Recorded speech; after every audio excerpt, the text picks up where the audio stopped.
Have you ever seen those beautiful blurry backgrounds in videos and wondered how to achieve that? As a media production educator, this is a question I get often from my students, and the answer is always the same. It's all about a setting called Aperture.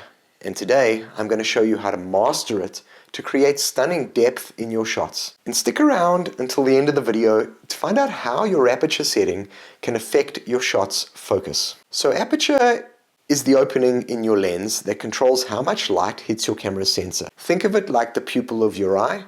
It's measured in f-stops. The lower the f-stop number, the wider the aperture, and the more light it lets in. But Aperture also controls something else, depth of field. And that is how much of your image is in focus. But how does Aperture actually work? A low f-stop like f1.8 or f2.8 gives you a wide aperture which lets in a lot of light and gives you that beautiful shallow depth of field.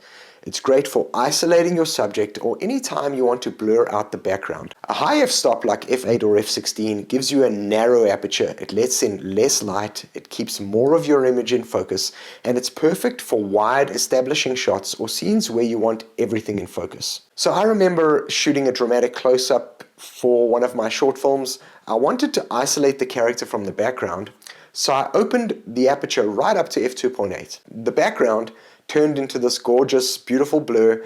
It drew all of the attention to my actor's face. It's a simple trick, but it's one that makes your shots look instantly more professional and cinematic. And here's another example. Imagine you're filming a wide landscape shot.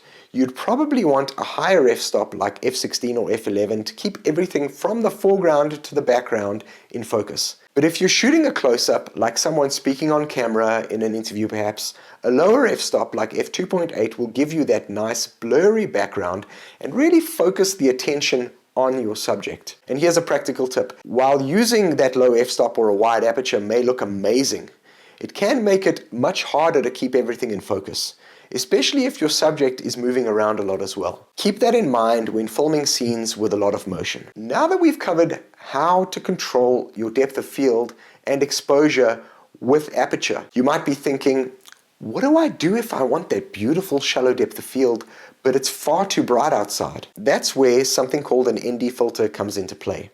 And in this next video, I'll explain how an ND filter can be your best friend when it comes to maintaining control over your exposure, even in the brightest conditions. I'll see you there.